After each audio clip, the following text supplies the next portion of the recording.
আমরা আমরা আমাদের বোন আসিয়াকে হারালাম। মানে এটা শুধু আমাদের জন্য নয়, এটা পুরো বাংলাদেশের জন্য একটা লজ্জা, এবং পুরো বাংলাদেশ আমরা আমাদের বোন আসিয়ার কাছে এটার জন্য ক্ষমা প্রার্থী। সত্যি বলতে আমরা যখন আমাদের একজন মায়ের এভাবে সন্তান হারানোর আহাজারি দেখি, তখন আমরা আমাদের জায়গা থেকে বাকরুদ্ধ হয়ে যাই, আমাদের কিছু বলার থাকে না। কিন্তু এমন ঘটনা এর পূর্বেও অসংখ্য হয়েছে।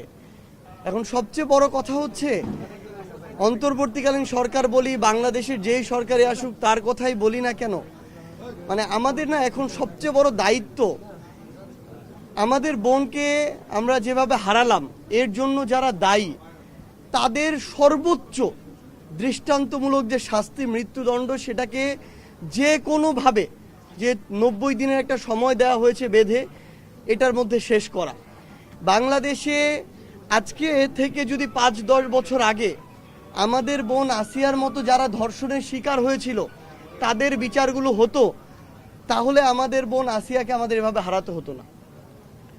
আমরা আমাদের এই বিচার ব্যবস্থায় নানা রকম রাজনৈতিক হস্তক্ষেপ দেখেছি, এই বিচার ব্যবস্থায় আমরা দীর্ঘসূত্রিতা দেখেছি। আমরা সামগ্রিকভাবে কোনোদিন একটা দেশে যেমন বিচার ব্যবস্থা থাকা উচিত এটা দেখিনি।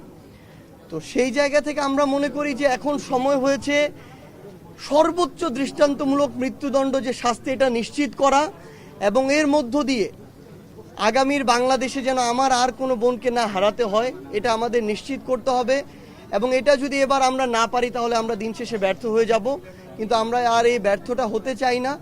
এবং আমার মনে হয় যে আমাদের মায়ের যে আহাজারি, বাবার যে পাগল প্রায় অবস্থা, সেটা কোনোদিন এরকম কথায় বা ভাষায় প্রকাশ করা সম্ভব নয়। আমরা শুধু একটা জিনিসই চাই, ওই ধর্ষকদের আমরা মৃত্যুদণ্ড চাই, আর ধর্ষণ নামক এই যে নৃশংস একটি ঘটনা, এগুলো যেন আজকে থেকে বাংলাদেশে চিরতরে শেষ হয়ে যায়, সেই উপযুক্ত ব্যবস্থাগুলো দেখতে চাই।